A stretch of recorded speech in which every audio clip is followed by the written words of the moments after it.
Chers frères et sœurs, ceux qui parmi nous ont déjà suivi ou suivent un régime sans sel pour des raisons médicales savent que cela est bien fade et bien triste.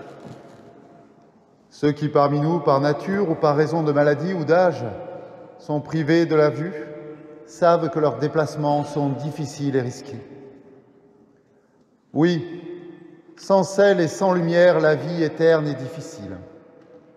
Eh bien, dans l'évangile de ce jour, le Christ annonce à ceux qui l'écoutent « Vous êtes le sel de la terre, vous êtes la lumière du monde ». Notez bien qu'il ne dit pas « vous serez ou vous pourriez être », mais « vous êtes ». Par nature, vous qui m'écoutez et me suivez, vous, mes disciples, vous êtes.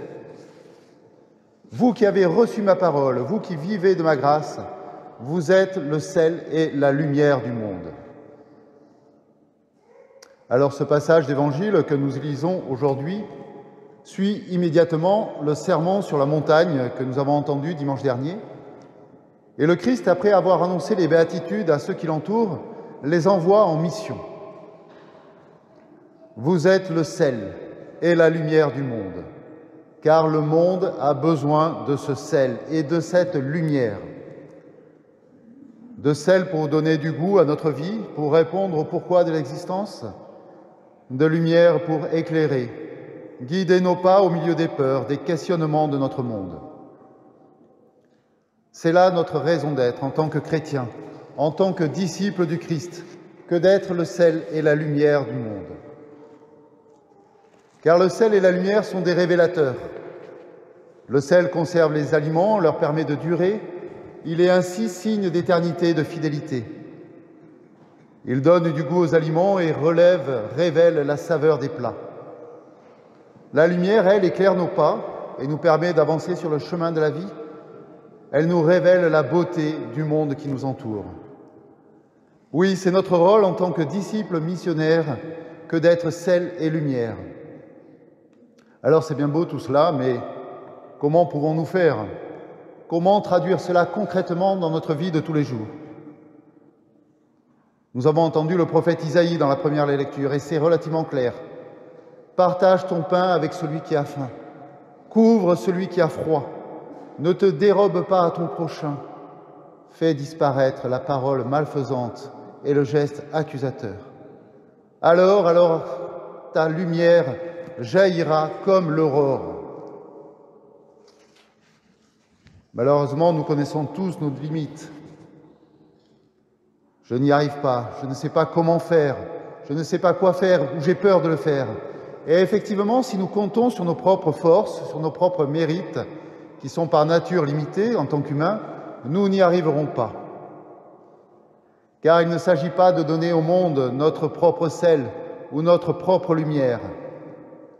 Notre mission est de transmettre la lumière du Christ en vivant de sa grâce, de sa force qu'il nous donne dans les sacrements.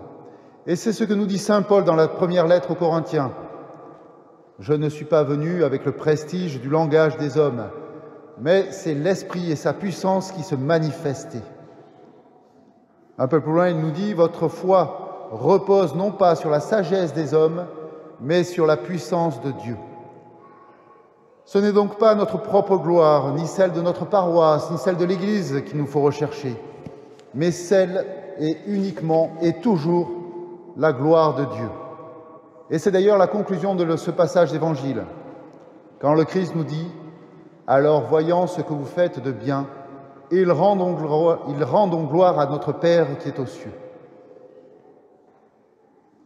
Oui, nous sommes envoyés en mission par le Christ pour annoncer sa parole, lumière de nos pas, pour annoncer sa venue, rendre compte de notre espérance en son prochain retour, témoigner de notre foi en sa résurrection et vivre de son amour dans nos actes de charité auprès de nos frères.